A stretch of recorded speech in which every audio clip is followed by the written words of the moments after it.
What's going on? Vikings take down the Texans in game one of J.J. McCarthy's 2025 campaign. Final score versus the Texans 20-10. Breaking it all down next on the Vikings squad party. But first, we got to meet our panel. What's up? Sam Ekstrom, Viking Squad Show. I was in the building for the first half. I'll give you the bird's eye view perspective on a shoddy first-team defensive performance. I'm Luke Braun. I do Locked On Vikings, and you, dear listener, are having a better day than Brett Rippon did. And I'm Ron Johnson, former Gophers and NFL wide receiver. And hey, it's a great day to be a Gopher. Let's go, Max Brosmer. Skol! It's the Viking Squad, sponsored by Game Time. Everything Minnesota Vikings, every week. Breaking down all the big hits and game-changing plays from the land of 10,000 lakes, the way only the Locked On Podcast Network can. It's time to gear up. The Viking Squad Show starts now. What's going on? Back in the lab, back at it. Our first Viking Squad Show postcast, if you will, right here on the Locked On Sports Minnesota Network. Your team every day. Remember, you can always find the show on audio if you'd like to listen. That's under the Locked On Sports Minnesota podcast feed. And, of course, on our Locked On Sports Minnesota YouTube channel as well. Make sure you like and subscribe. Keep up with all the action. Fellas, lots to get into after this one. The J.J. McCarthy show, that's the A topic. Got our first sample size of him on the field after, 364 days. I want to play some biggest risers and fallers. Whose stock is up? Whose stock might be down? Some injury news, sad news on the Rondale Moore front today. Plus, maybe a quick little preview of the Patriots joint practice or maybe the preseason game next Saturday at the bank as well. Ron, I always like to start with you. The bank was packed. They were loud. They were on their feet for the new prince, J.J. McCarthy, right? One drive, goes 12 plays, 4 for 7, 30 yards. Tell us what you liked out of his first action back on the field in 364 days. Decisive. He was really decisive with the ball. He kind of knew exactly where to go when it was supposed to go there. You could see him check the first read, then go to the second read. Even when it was time to run, his legs looked pretty good. He got out of bounds, but he made sure to get the first down and didn't slide or fall short. I think the one rolling out to his left, the very first pass, the only negative is he threw it behind Jordan Addison, but you know what? Rolling to his left, throwing with his right, 365 days of no football, no contact, no nothing. It's a good start to get his feet wet. But 4 for 7, you would have liked to seen maybe a touchdown scoring drive, but other than that, I think KLC had saw enough. Yeah, Sam, you were there live. On the broadcast, tough to tell, but looked like, first of all, that place was pretty packed for a preseason game, mind you. But your experience live witnessing the J.J. McCarthy show. One drive, again, though, pretty efficient, like Ron said. Yeah, I mean, I think the bar is set pretty low for preseason atmosphere, and when you get a little morsel of majority of starters playing on the field, yeah, people were pretty fired up, and they gave the introduction of, at quarterback, number 9, J.J. McCarthy, and that got a good round of applause. So it was a good moment. It was a fun drive.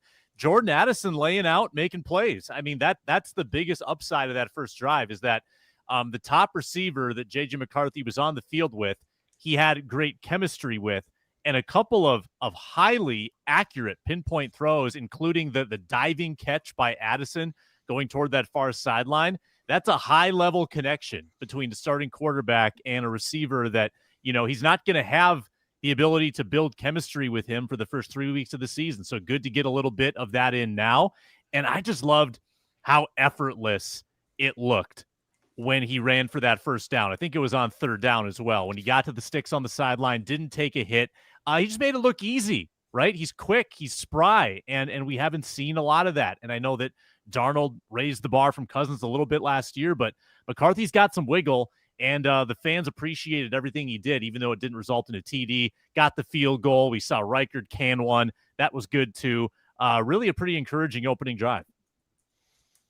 I was surprised to see how much of the first team played. We saw Hawkinson, Addison. I would have never expected those guys to play. But maybe this is a bit of a shift in philosophy from Kevin O'Connell. You want to get everybody out there for one drive, get everybody's feet wet, right? A little bit of a warm up. And yeah, it was a nice drive. With McCarthy himself, there were a couple of misses that were kind of dangerous. A couple of those high ones that sail over that could have been really bad picks if a safety happened to be, in a different coverage shell.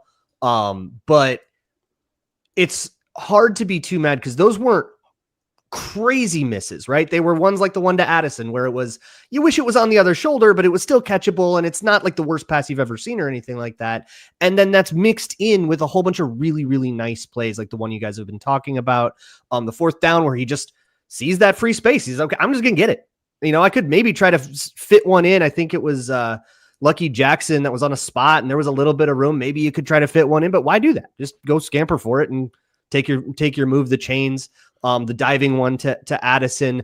I think that pass was really good. I think that timing was really good. And I think it had to be a diving catch because of where the defender was. I want to double check that when I can see it a little slower. But with a guy like in his lap too, making that really nice play. So definitely more good than bad. I can nitpick the accuracy a little bit, but that's also kind of what we expected. We wanted the mental to be good because he had that year of just studying it all year.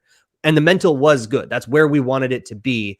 And the accuracy, the physical, the mechanics, maybe still a little bit of a work in progress, but certainly at least where I expected it, where I wanted it to be, if not a little ahead. Yeah, we'll see what the All 22 says, tomorrow or I guess Monday morning. But I echo all three of your thoughts. I think it's exactly what you wanted as far as being consistent, right? Keeping plays alive, moving in the pocket, using his legs at the right moments. That fourth down, the money downs as KOC calls them. Luke, to your point, you love to see him hit that 3rd down dig route to Lucky Jackson, but. Again, the bigger takeaways, throwing off different platforms, angles, throwing on the run. Mm-hmm. He checked all those boxes today, and that's really what we're looking for as we build up to week 1 when things really start to matter. Also, in a perfect world, would have loved to see one bullet or one bomb deep downfield just to see that arm. A little more but aggressive. we got plenty more time for that, right? And KOC, to the one Ron was talking about, the rolling on or throwing on the run to his left. That's like really new for him. He didn't do a lot of that at Michigan at all. And I don't know how much they had him do in like camp or anything last year, but that's a fairly new skill. So the fact that it's complete at all, I'm like really happy with. And then you just hope that with a couple more years of experience with that kind of thing, that they start to get, to land like exactly where they're supposed to, like Kirk used to do.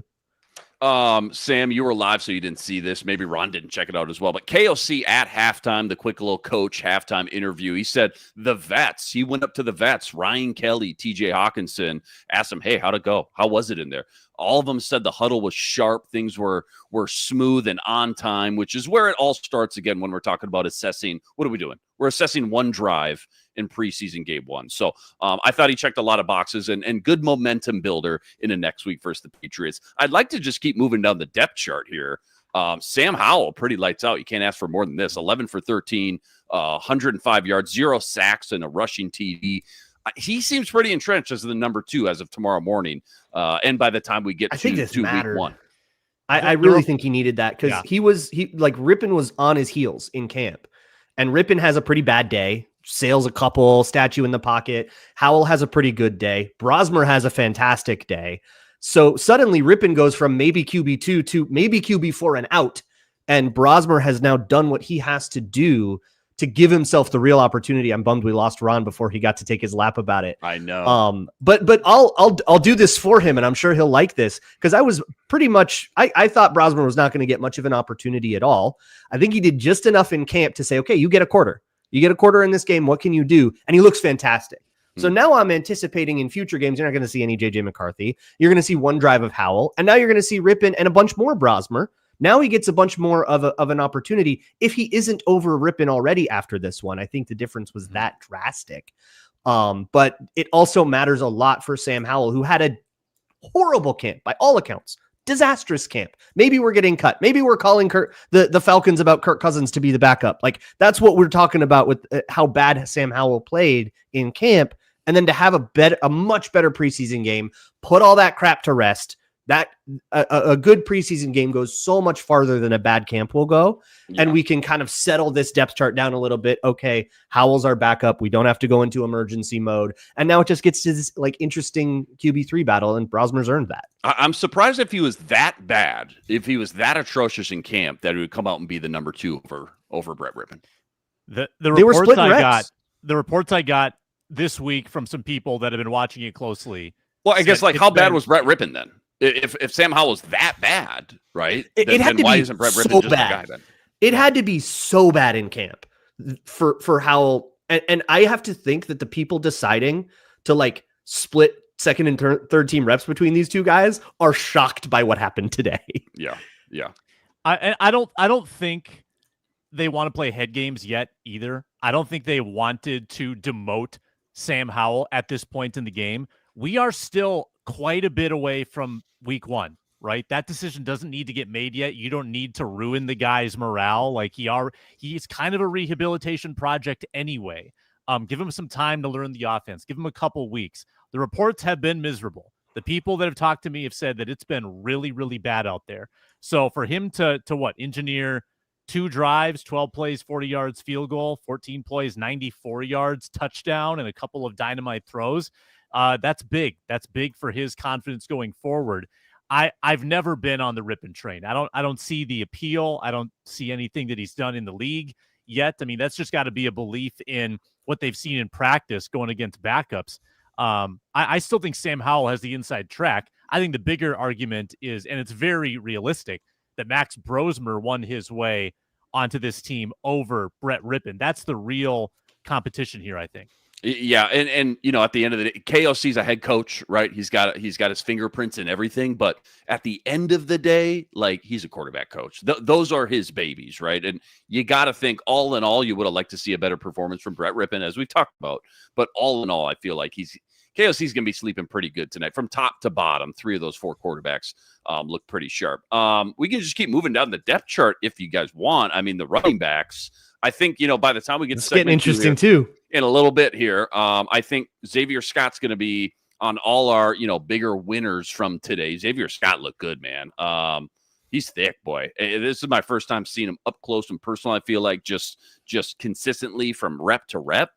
That guy's thick, man. 7 carries, 40 yards. I think averaged like 5.7, almost 6 yards per carry. Busted a 12-yarder, which was fun to see. A little explosion, a little burst. Jordan Mason, again, back to your point, Luke, too. Just circle back. Jordan, all of them, all the first-team boys were in there, man. The 4 offensive line starters, as you mentioned, T.J. Hawkinson, Addison doing some damage. But Jordan Mason with those 4 carries as well, kind of nice to see. But Xavier Scott, of the Trey Stewarts and Ty Chandlers and everybody else, Xavier Scott's got to be the big winner of that group. For sure. And Ty Chandler didn't have a good game either, in the run game at least. He was active in the pass game, but didn't show a lot of explosiveness in the run. Yeah. Mm-hmm. He did fine. He looked less explosive. That's also because he was playing against better defenders. The holes are going to be a little bit tighter. Xavier Scott has more room to work with. And the other kind of wet blanket I might throw here, even though I fully believe Xavier Scott has made that RB3 battle interesting. They were even talking about it on the Fox 9 broadcast with Pete Bursich and Ben Lieber and Paul Allen. But pass protection is going to be in Ty Chandler's favor pretty strongly, I think. Xavier Scott had some struggle moments there, and running through big wide open holes and making 13 linebackers miss is very cool. But those little things on the edges, when you're running back 3 and you maybe have to come in on a 3rd down, that kind of stuff is going to stick out a lot more, even though it might not be where your eye is when you're watching the game live. So that's something that still might keep this from being like a full runaway for Xavier Scott. That said, Xavier Scott is absolutely one of the stars of the day. Great game. And some of the blocking up front with that second team line, Blake Brandel at right tackle. Yeah. I thought Joe Huber had a really nice game as an undrafted rookie. Love him. And Michael Juergens had an awful game. Again, just dreadful. The butt snap thing might be his fault too. That was a thing in camp. Although it didn't. What happens in week 5 when Ryan Kelly dings up that ankle or something? I'm looking at other rosters right now because Zeke Correll goes down. So even his primary competition gets hurt. We'll have to see on that. Yeah. But by and large, that second team blocking, especially on that right side, was really good for Xavier Scott. Mm-hmm.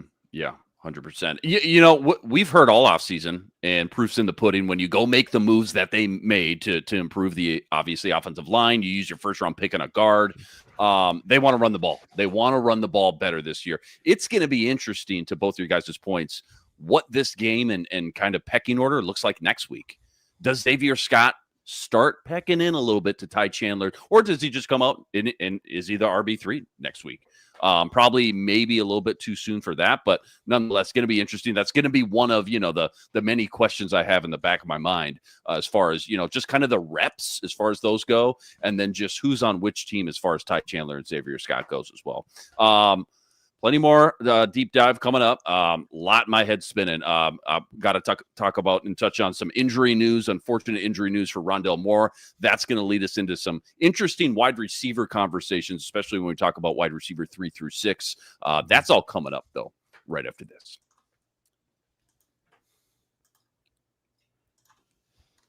Quick reminder, today's episode brought to us by Monarch Money. You ever go check your bank account and go, where did my money go? Dining out, online shopping, entertainment, so easy to lose track. That's where Monarch Money comes in. Your own personal CFO, Monarch Money, gives you full visibility and control over your finances. And Monarch Money is not just another budgeting app. It's a complete financial command center. You can track all your accounts, investments, spending, all in one place. So you stop just managing your money, and instead you start building some wealth. I know when I started using Monarch Money, I was spending way too much money on streaming services. I had them all: Max, Netflix, Apple TV, Disney, Hulu, you name it. I had it, but now I budget smarter. I save more than ever. Take control of your finances with Monarch Money. Use code LOCKEDONNFL at Monarch Money for 50% off your first year. That's monarchmoney.com, code LOCKEDONNFL for half off your entire first year. This episode also brought to us by Yahoo Sports. This year, myself and the entire squad, we're playing on Yahoo Fantasy, and you should too, whether you're a first-timer or a veteran making your millionth league out there to celebrate 28 years of fantasy football greatness. Yahoo Fantasy is dropping 28 big new features over 28 days throughout August. To kick it off, they just dropped Yahoo Fantasy Guillotine Leagues. Killer new way to play fantasy football on Yahoo. The lowest scoring team gets eliminated each week until there's one team standing. With the season around the corner, now's the time to get your league together. Give this new mode a try. If you're more into the classics, of course, you can still play head-to-head, private leagues, join a public league as well. But stay tuned for more killer announcements and start playing Yahoo Fantasy Football now at yahoofantasy.com/LockedOnNFL. Okay, before we get to stock up, stock down, injury news, Rondale Moore, he was hurt on the first punt return, it was just gutting to watch because it's bad enough to watch anybody go down like that. The cart coming out, the whole 9 yards. It's another thing to watch a guy who we all know, he's battled his way back, multiple injuries, had the leg injury last year, missed all of last year, to go down in the very first preseason game and get carted off.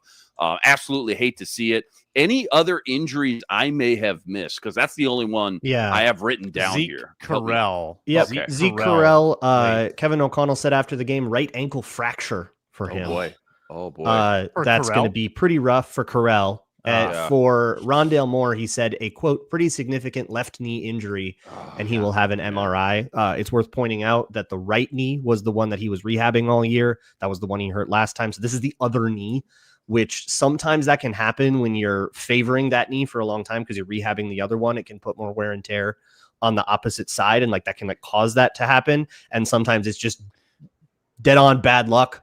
Either way, that sucks. Greg you Childs. see it so much. Talk about bad luck. Greg Childs. Unbelievable. Yeah, go ahead. Yeah, there's a pretty heartbreaking photo. Like, we've got our partnership with USA Today Photos, and there's a pretty heartbreaking photo in their catalog today of Rondale Moore with the towel over his head, just again, because remember, he missed most of last year. This was going to be a great rehabilitation year for him to work in this offense and be a factor. I truly think he was going to be a factor, and seeing that one live, I mean, I haven't seen the replay.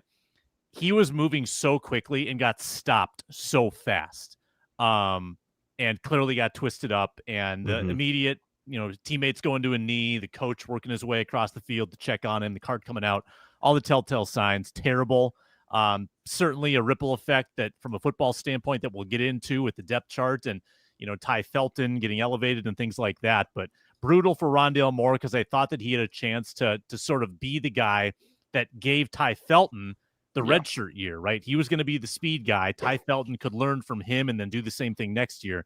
And you lose that now. Seems like a season ender for Rondale Moore. Don't have clarification, but it does not look good. The wide receiver room now after the injury and the game itself too, what the guys did on the field. How are we feeling about this, 3 through 6 battle? Obviously, Jalen Naylor locked that 3 spot up. It feels like Lucky Jackson, man. I'm Sure buying into a little clarified. bit of the hype. Yeah, go ahead. Yeah, it sure clarified, didn't it? Lucky Yes. Jackson, Yes. Jalen Naylor, kind of they're doing their 3-4 thing. And If can I Rondale just Moore say, after is 3 years removed, of Lucky Jackson in camp and preseason, Yeah. it's just nice to see him finally just like he's up there now. It finally feels Yeah. like he's entrenched in that top tier, in that upper echelon. Yeah. it was a bummer about that 3rd down and 4 that JJ McCarthy missed, that because it looked like that would have been a good opportunity to like really go up and get one and show something. But yeah, good, fine stuff from those guys. But then it kind of clarifies now with like Jay Sean Jones and Ty Felton kind of then being the next guys. Tim Jones, catastrophic day for a guy whose whole thing is supposed to be special teams. You can't get 2 special teams penalties, way behind the 8 ball now. He's going to have to make some active plays, I think, in the next 2 preseason games to sort of get rid of that bad will. And meanwhile, Ty Felton has a phenomenal day on special teams. So if those guys do end up competing for any particular spots, Ty Felton's way ahead in that, also gets a couple catches from scrimmage. And then, beyond that, you kind of have interesting, Miles Price catches a touchdown. Dante Fleming has one cool catch, and bummer of a drop on a goal line, and all those kind of fighting for the practice squad slots. I'm just happy Silas Bolden is alive. Every time he gets hit, it sure looks like a podcaster getting hit out there, because that is how big he is. We got to talk about the dude we planted our flag in. 3 of us, anyways, planted our flag. Tim Jones. I thought Tim Jones was just going to be like the Trent Sherfield this year. He struggled, man. He had a tough day, and all of a sudden it was so bad. You start to really think about it, just how convoluted, I guess, this wide receiver room is past that 4 and 5. Boy, I don't know if how much longer. I'm not saying he's getting cut tomorrow or anything, but I just feel like he is not ramping up to maybe make the roster like I expected him to be as that special teams guy. Vindication here. Well done. Well done. Yeah. I was off the Tim Jones bandwagon. I mean, here's what you have right now in week 1, 2, and 3. You've got Justin Jefferson. You've got Jalen Naylor. ... That's your receiver depth chart with Addison suspended for those. And 3 Lucky. games. I think it's Lucky. And it feels like Lucky. It feels like and he was playing early in this game. Get to know the name. Get to know Lucky Jackson, who, by the way, we talked about this on our other squad show. We do this during the week too.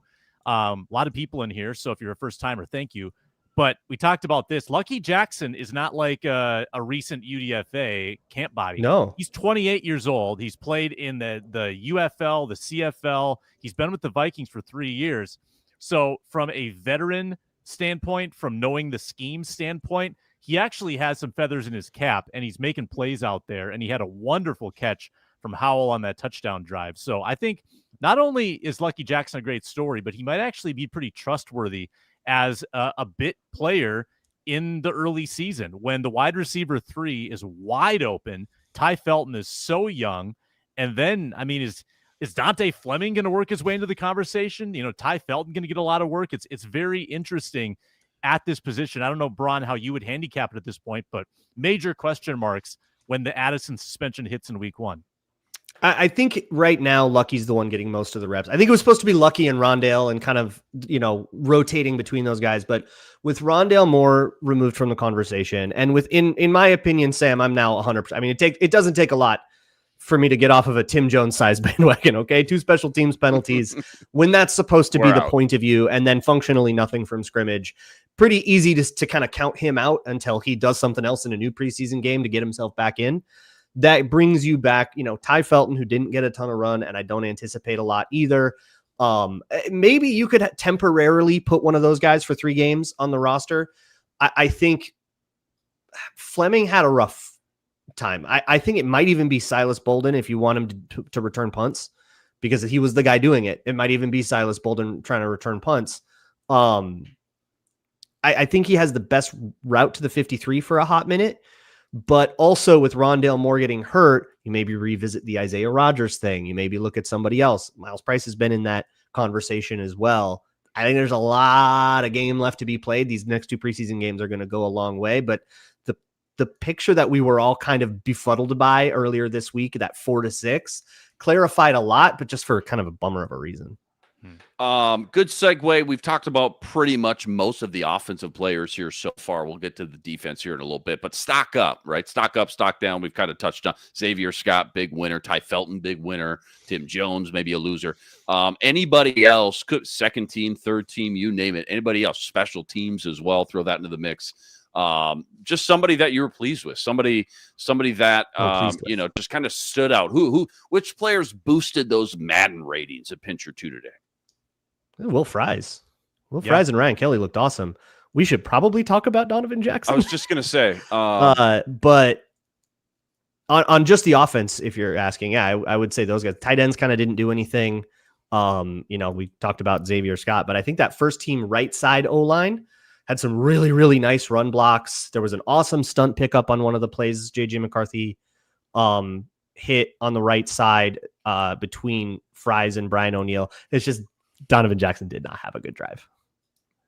Yeah, I think we got a lot of people saying in the chat, and we got to agree with this. Gabe Murphy, big stock up, and you have to be careful when guys make plays in the preseason. So I don't want to take away the flowers of Khalif Hilassi. He got thrown gifts. I mean, he got thrown a couple of easy balls by Graham Mertz, and yes, he caught them and he returned them in the right direction. So props for that, but I don't think it's a meaningful display of his skill set, whereas I felt like Gabe Murphy against the twos was making legitimate plays. He was earning his pressures. He was getting sacks on the quarterback. He had a chase down that was really cool on the near sideline. I think he got half a sack for that. And remember, he was highly regarded out of UCLA. That was like a prize UDFA last year. I think we kind of forgot about him, but he's absolutely making a push to be your kind of the Jihad Ward, if you will, like the fourth edge. It reminds me of like the DJ Wanham Pat Jones when they had Hunter and Everson. Like, they were churning those guys. Zimmer just had 3 or 4 of them in his back pocket. And now all of a sudden, year 2, here comes Gabe Murphy. And it feels like behind Dallas Turner, we've known it's top heavy with the big 3. But is there going to be a fourth guy in the mix they can lean on if somebody gets dinged up, if somebody needs a breather at a certain point in a long gauntlet 17-game season, which I'm sure there will be. But it feels like Gabe Murphy, as of one game, preseason game, we're not out at practice, day in and day out. But Gabe Murphy, man, explosive off that edge. Very, very intriguing. Bo Richter, obviously, it was kind of a coin flip for me. I just didn't know. Yeah, ups and downs. Just based off, camp notes, Alec Lewis, the athletic, just what we're hearing, what we're seeing. But Gabe Murphy really won that battle, I guess, today for sure. Other defensive winners that you guys could think of. Jalen Redmond seems to be stock up just in general. I'm not saying he had the best game in the world, but he didn't have a T.Y. McGill preseason game. Let's just put it that way. But again, just feels like in that defensive line group, top heavy with the big 3, and then it's just a hodgepodge of like, who's going to work their way? Who's going to be the cream that rises to the top of this? Taki, Redmond. Who's it going to be? Redmond just feels like there's just good mojo with Redmond right now. And I don't know if he's going to end up being the 4 when it's all said and done. But right now, I guess that's where my money would be. Yes, I would say that even if there aren't plays being made, you can still read into decisions with depth chart. And Taki was not in that first group. I mean, I think we suspected in part that we might see the main 3 guys sit, which they did. And then the backups, a.k.a. the starters in this game, Redmond, Levi Drake Rodriguez, and I would have thought Taki, but no, they put in the rookie Tyrion Ingram-Dawkins in there to play with the ones, and that there is something telling about that. But maybe a greater conversation, too, and Braun, I don't know if you have a strong take on this. First team defense, 1 drive, don't want to overreact, wasn't great. I mean, I think they only got them in 1 third down and did not stop them. So, and Davis Mills kind of sliced him up, and Houston drove down the field on him. So I forget who pointed this out. Somebody on Blue Sky who does not cover the Vikings, but understands the Brian Flores defense, noted that they never changed personnel on that whole drive. There was no rotation or anything like that. And I'm pretty sure all the other looks were vanilla. I don't know if they blitzed a lot. This is how Brian Flores' defense is going to look in the preseason, because the whole point of it is the exotic stuff that you're not going to show in the preseason. So my concern level is at a 0 out of 10 there. I think this is more about figuring out the depth chart. And I'll probably have the strongest take. I think Jalen Redmond had a phenomenal game. He was legit unblockable. I think I don't remember which side Ed Ingram was on, but Ed Ingram, one of those guards had a bad day, and it was because of Jalen Redmond. And he was in the backfield a lot. Sometimes Gabe Murphy just beat him to the quarterback, so he gets the stat, so it doesn't like turn into the production. But I thought Jalen Redmond had a phenomenal day. I think Levi Drake Rodriguez had an up and down day, and then Taki Taimani, who he is with the next group, and it's been that way since it's been that way in camp as well. So you would say, okay, he's kind of behind Levi Drake Rodriguez, but then he has a couple of disruptions and makes you second guess that as well. Thought that was all super interesting. One guy that had gotten a lot of talk when they signed him as an undrafted rookie was Chaz Chambliss. That is not an NFL player. That was catastrophically bad. I thought his pass rushes looked like, that's a college player trying to play in the NFL. That is not going to work out. I love when Braun says catastrophic to describe a game. I don't know. It just it's just time. Like, that is just not NFL. I mean, there's like playing NFL edge rusher poorly, and then there's playing not NFL. Like, it looks like you grabbed a fan out of the stands and said, okay, rush one of these guys.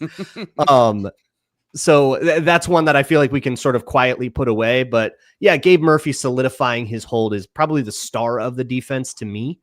And you know who I'm going to call out as somebody who had a pretty good day, fourth quarter. Maybe you didn't even think about it. Maybe it was he made a play while Justin Jefferson was talking. Dorian Mausey had a couple of interesting moments in special teams, almost a pick, had a blitz, almost a sack. Like, really, a lot of disruption and good play created chaos, and just like didn't quite log the stats that usually come with that because he was just like an inch short.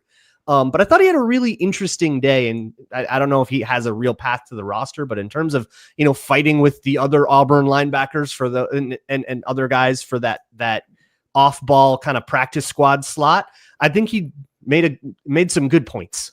I just want to circle back, Sam. I know you're bummed about that first team defense. I just want to say no Van Gink, no Grenard, no Cashman, no Byron Murphy, no Harry. And Durante Jones, by the way, I believe called all the plays. Now, I could be wrong on that, but that's what it sounded like on the broadcast as well. They said, did they say that Flores maybe called the first drive, and then they handed the keys over to Durante? Kevin O'Connell did that. I don't know if Flores did the same thing, but it was very watered down, not really the Flores defense. So I wouldn't look into the team result too much at all. Sometimes it feels like during a long summer after we've done deep dives on draft guys and rookies come in, even UDFAs, it feels like sometimes, and I'm talking about myself more than anybody, we overshoot or we pencil in some guys. We get a little ahead of ourselves. Kobe King, I just assumed, and this could still come to fruition, it's just going to leapfrog Brian Asamoah. Brian Asamoah didn't have the worst day in the world, though, either. So maybe that competition is still, in the mix. And again, it's just tough just going off notes and what we hear, the buzz, the rumors, things like that. We're not at practice every day, but it sounds like maybe it feels like at least after this game, a little bit bigger sample size that we actually got to see with our own two eyes. Feels like Brian Asamoah and this Kobe King quote unquote battle, maybe a lot closer than maybe I personally anticipated. You guys feel the same way? I feel like it's going to require a decent amount for Asamoah to get back into that number 4 linebacker spot. Like, I think some of us thought that Eric Wilson may or may not work out, like more of a coin flip in May or June. I think it's pretty clear he's their third linebacker. He is the Kamu Grugier-Hill. He is the green dot of the second team. Ron Johnson pointed that out on his show. And then you've got Kobe King, who's definitely going to make this team. They're not going to cut ties, I don't think, with one of their 5 draft picks, and he's certainly gotten the camp work to indicate that they like him enough. And this is just a tough contractual situation for Asamoah. Like, even if it's a tie or even a slight advantage in play to Asamoah, they're going to give it to the guy with the 40 years of team control and the upside. Like that, we've just seen so much evidence that they don't trust or like Asamoah in this defense with Brian Flores. For whatever reason, that was a Donatel guy. And I think Braun may have said this on a previous squad show, might be showcasing him, might be just giving him every rep they can just to put him out there. Give him the best chance and say, resurrect. Yeah. We saw all this potential in you, and let's try to resurrect it, The Lewis Cine blow-up game. The Lewis Cine blow-up game. For sure. Yeah, absolutely. The two quarterbacks, the quarterback room just in general. Obviously, Zamiah Vaughn, Sam. Well, I guess we're all kind of high on him, or just kind of hopeful for him as a guy that maybe could make the practice squad or even potentially make the team, just because that cornerback after Okudah seems pretty wide open, Okudah and Blackman. But McLaurin getting some heavy second team run there, which I'd like to see. Don't know, again, tough to see some of these passing plays without the all-22.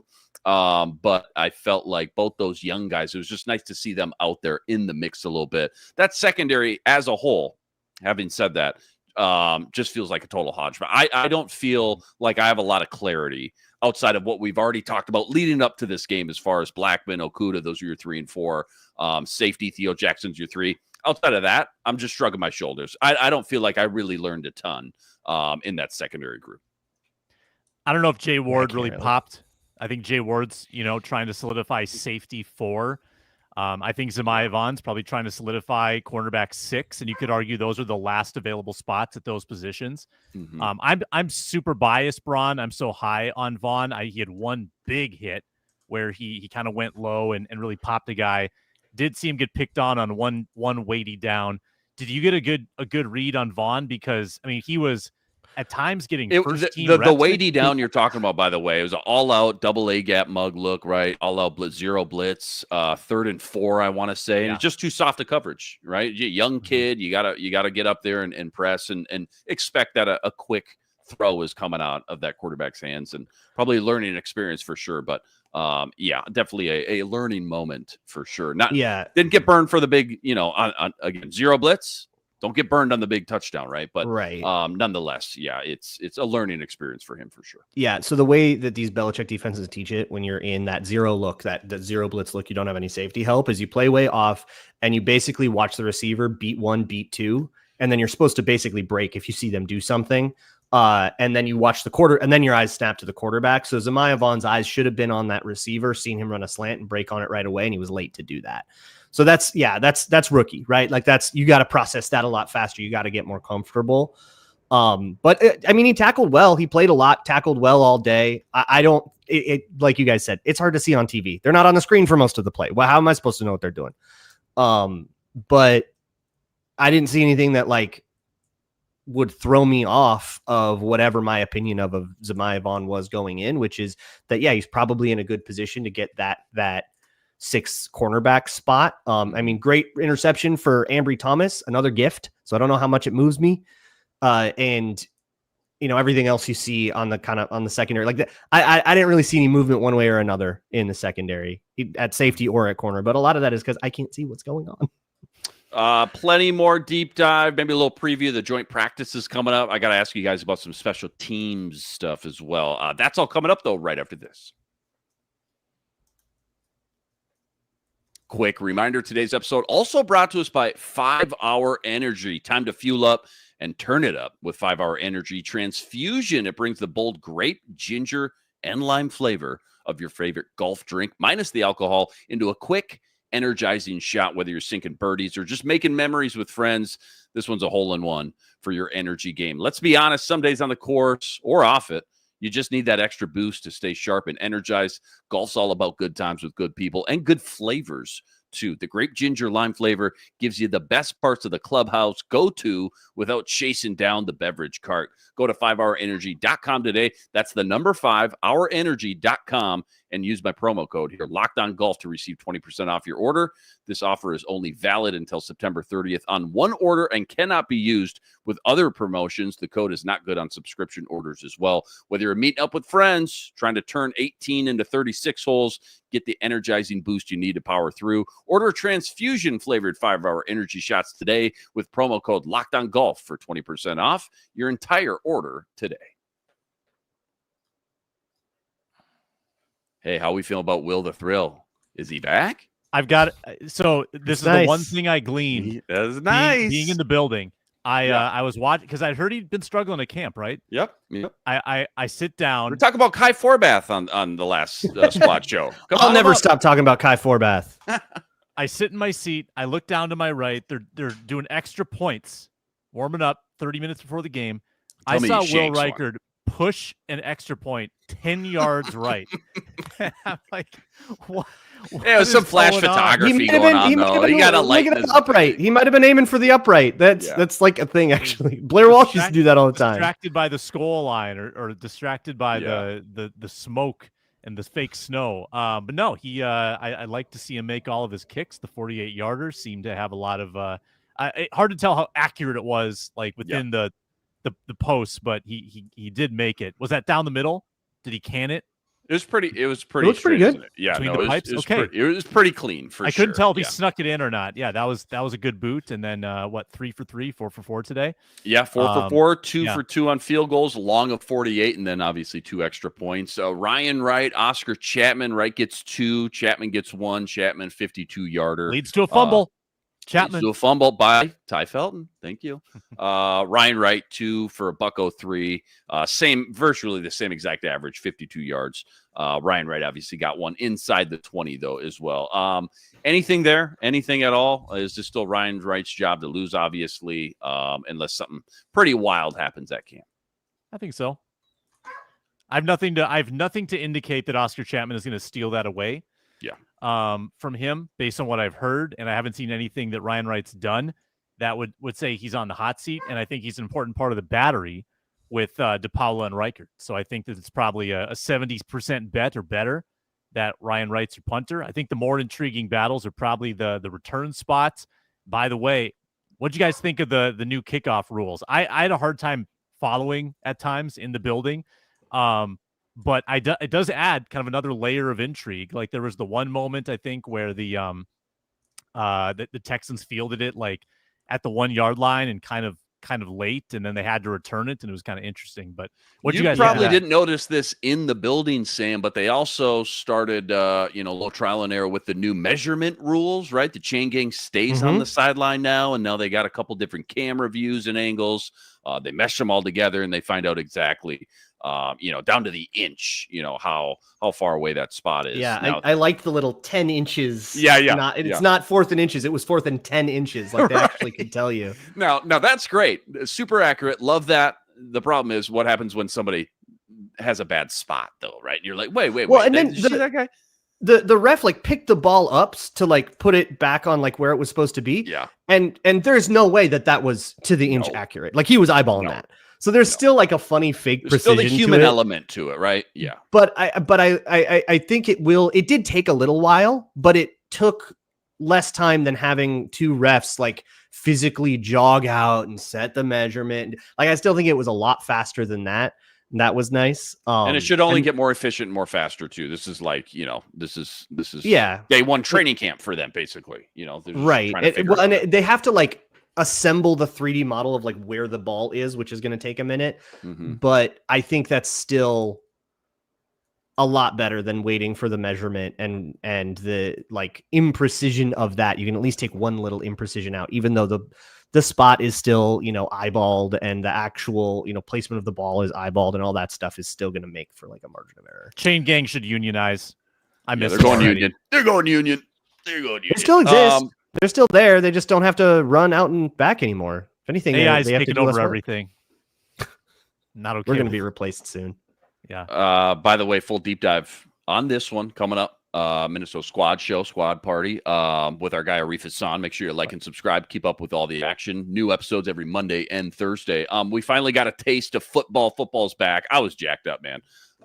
It's just a small sip from the Purple Cup tonight, right? But what's next? What do you guys want to see more of now? Like, what questions have arisen now after watching that first preseason game? What are you craving to see at these, joint practices?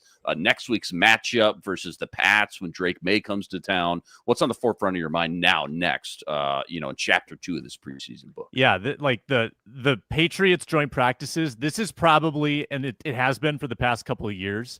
The joint practices are the pinnacle of the preseason, more so than the games. And it used to be that you had the nice buildup from preseason game 1 to 2 to 3 for the dress rehearsal, and then it tailed off. Well, I think we saw the best football game that we are going to see today. We got to see some starters play football. I don't know if that's going to happen again. They've basically confirmed JJ McCarthy's done for the preseason. They think they're just going to rely on the work he gets against New England, which I support, and I'm excited to see those practices. Hope to get out there. That's really what we have to look forward to. And from that point on, then I think you just hold your breath every day and say, is everyone staying healthy? Is Justin Jefferson back out there? And then we're on the countdown to cutdown day. Like a lot of the good stuff, it was today and it's this week against the Patriots. So let's see how they fare against a Patriots team that's probably got a chip on its shoulder. They've got a good young quarterback like J.J. McCarthy. They've got some talent on that team. Also some former Vikings. Stephon Diggs coming to town. I think we'll have some good battles to watch this week. Yeah, some good storylines there for sure. Yeah, go ahead. Another former Viking, Kyrie's Tonga, coming back to town. For me, all eyes are going to be on Donovan Jackson.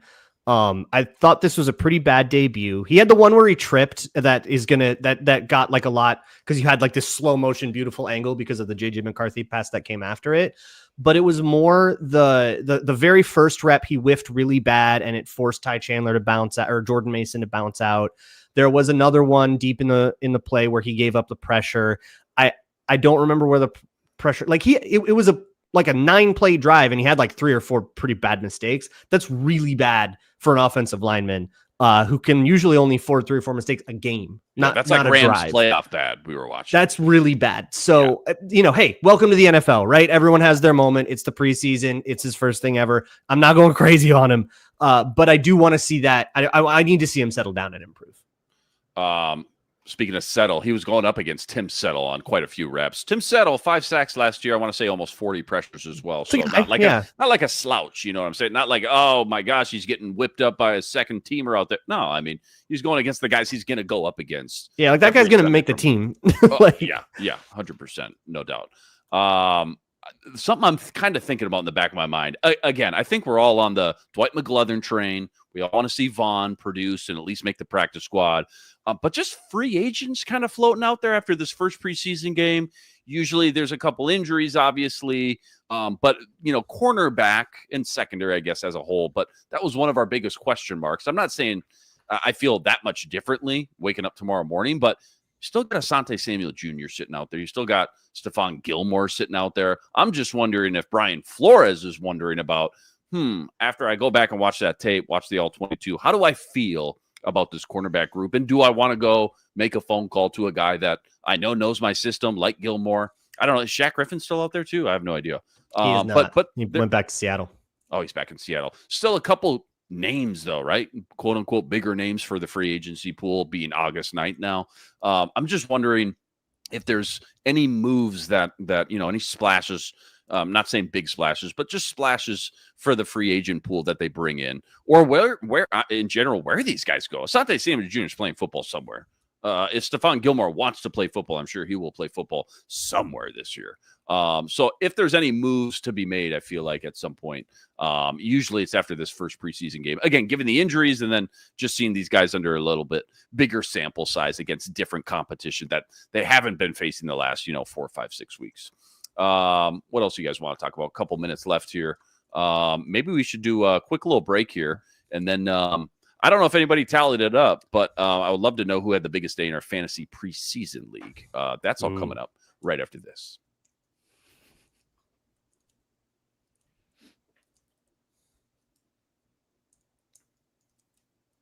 So again, yearly tradition, had the big fantasy preseason draft on the last episode. I'm going to be totally honest. I just remember my first 2 picks. Okay. Gabe Murphy and Bo Rick. You guys sniped all the running backs. We didn't do quarterbacks this year. I think I got 1 receiver in the mix. I know Gabe Murphy had a heck of a day. Hopefully he carried my squad, but anybody else feel good or maybe not so confident once I'm sure Arif adds all these up and we check out the final tally after preseason game 1 on Monday morning. Yeah. Inman's being modest here because his team cleaned up today. Lucky Jackson, Jayshon Jones, Gabe Murphy. See, I can't come on here and say it. I can't be that guy. You can say it. Yeah, let's change the subject. This is a sore spot. Giovanni Ricci didn't get nearly enough work today. I mean, that's the biggest downside of this entire day. The Italian Stallion didn't get a target. Come on. Yeah, a lot of We have blocking for against him, Italy. and even some more attempted blocking that didn't turn into real blocking. How many kind of rough reps? day, I thought. How many reps did Justin School play? By the way, just he might be out there, right? Week 1, week 2, we don't know. I'm not sure He exactly. started. I don't know.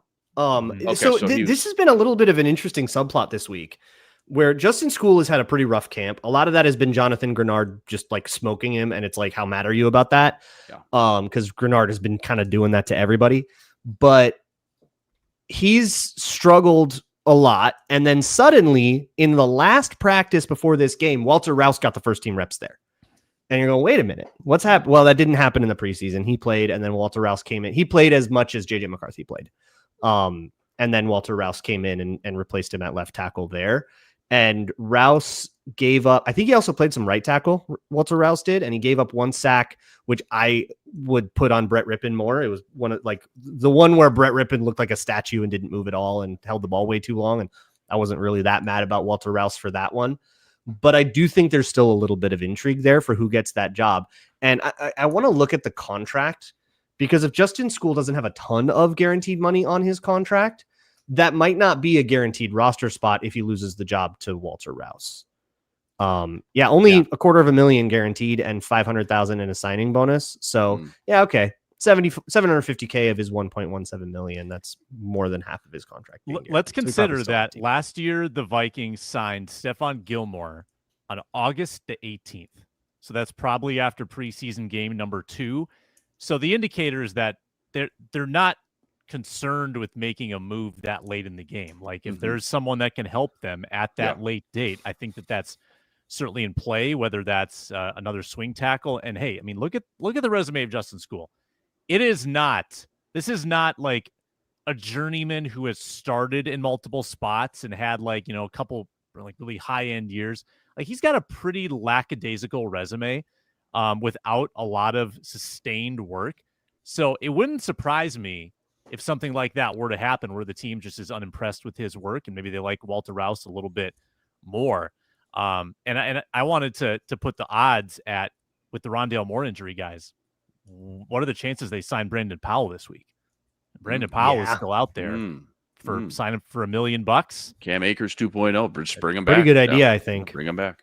Yeah, really good idea, especially with the special teams, obviously, contributions. For sure.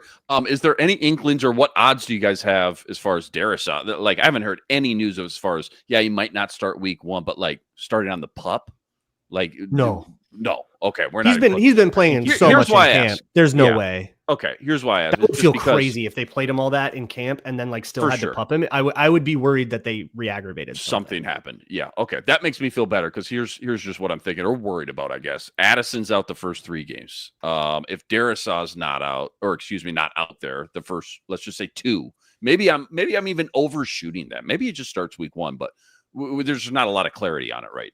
Not a lot of just not a lot of answers, I guess, at this point. This offense could start out slow. If Jalen Nailor's your 2 all of a sudden, is Ty Felton your 3? Who is it? Is Brandon Powell coming back into the mix? And then Justin School, like we were just talking about, plus a rookie left guard who didn't have a great day, like Luke pointed out.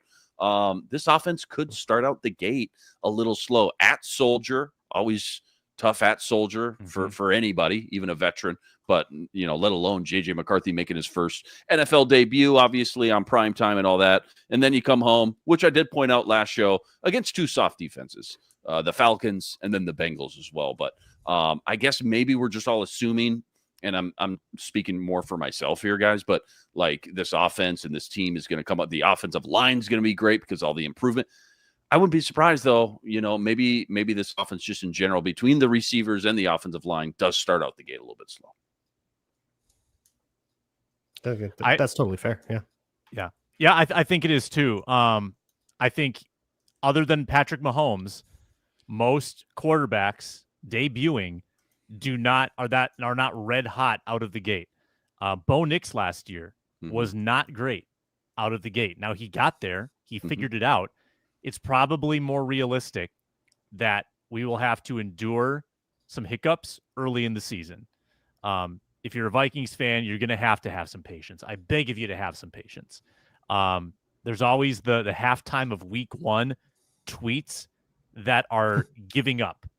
on a player or the season, don't. You just start posting mock drafts, and I think people are just not built to be sports fans. It's the dudes who smash the over 8.5 and they start 1 and 2, or you know what I'm saying? Like they just start a little bit 9.5 now. By the way, it moved. It is. It moved. It moved on the same day that the Diana Rossini, Colin Cowherd, JJ McCarthy stuff came out. I missed it. Meanwhile, everybody's hammering the Vikings over. Hilarious. Wow. It's just Colin Cowherd concern trolling about JJ McCarthy because he's hated him since Michigan. It's nothing to pay attention to. The Vikings are the only team that people are betting up. Like the other 3 teams in the division were all getting bet down all off season. Yeah. I mean, and I think 8.5 was always too low of a number. I think 9.5 is much more appropriate when you think about what this head coach has done. But yeah, I mean, I enjoy your text during the game, Luke Inman. Jordan Addison's not going to play in America until like week 7. Week 7, man. Well, you got the 2 international, then you got the bye after obviously 2 international games. Week 7 at home at the bank versus Philly. First time Jordan Addison's going to be playing football again back on the American soil. Pretty crazy. I'm looking at around the division, just some other scores here. Again, we're talking about preseason, but Packers playing right now. Again, eyes on the Bears quite a bit, just what Caleb Williams and that first team offense looks like under their new head coach. They play tomorrow at noon, and then Detroit already played last night. They beat the Falcons 17-10. Not a ton to glean or learn from that Lions game from what I saw, or any of these games, to be honest. But again, if you're trying to watch the starters, maybe a little information can be had. Again, tomorrow, that Bears game plays the Dolphins. That's in Soldier at noon. So you might want to check that out. Any parting thoughts before we get out of here, guys? Any again, just final notes, maybe something that we didn't touch on, anything coming to the top of the forefront of your mind here before we get out of here as far as a winner, a loser, whatever it may be? If you want to hear a victory lap from Ron Johnson, his guys performed well today. Big day for Ron Johnson's guys. Yeah. Max Brosmer, his Gophers guy, looked good. Other than the fumble snap, Ariante Ursary looked by good. the way. Yeah, Ariante Ursary on the other side, another Ron Johnson guy. Daniel Jackson, I don't know what he did today on the other side. So a lot of Ron guys in this game. But a dime of a touchdown from Max Brosmer to Miles Price, who had to come back out, right? Price. They thought they had the tug, and then it turned out Dante Fleming dropped it, and then 4th down, he throws a strike to the back of the end zone. Perfect. It was a lot. I think I wrote in my notes, I wrote the word strike like 5 times on Brosmer's. He looked nice, not hitting deep down the field or anything like that, which is probably where you see the ceiling. I still see a very like Sean Mannion-ish career arc for him, where he's the guy that's going to, complete everything within 6 yards. And then that's about it. But that gets you QB2, QB3 in this league. Mm-hmm. Yeah. Mm-hmm. Yeah, no doubt. We'll see if that momentum can keep up next week. Again, Patriots joint practices this week. That'll be the bread and butter, the meat and potatoes. And then preseason game 2 versus the Pats back at the bank. That's next week, next Saturday. That's a noon kickoff. And again, of course, Monday, squad party. Right here, right on the Locked On Sports Minnesota Network. Our guy Arif Hassan, he'll have all the fantasy points added up. And again, we'll be previewing the entire week with the Patriots in town with Drake May. Drake May, a little storyline there, by the way, this week. Drake May, JJ McCarthy, they're always going to be linked, obviously, a little bit. Crazy quarterback class last year. The more the dust settles a little bit after Bo Nix went off and everything else. I'm sure Drake May and JJ McCarthy, everybody will be comparing notes and stats and snap by snap. I'm interested to see how Drake May handles this Brian Flores pressure in those joint practices, because Flores is calling the shots and not Durante Jones. I'm sure he's going to dial it up quite a bit. Huge shout out to all the everydayers out there that always make us your first listen. Check out Ron Johnson, by the way, on the Ron Johnson Show every Tuesday. Luke Braun always killing it over on Locked On Vikings. Again, new episode dropping Monday morning. Don't miss that. Make sure to like this video, subscribe to the channel if you haven't already, and we'll see you next Saturday after the noon game versus the Patriots. But until then, signing out.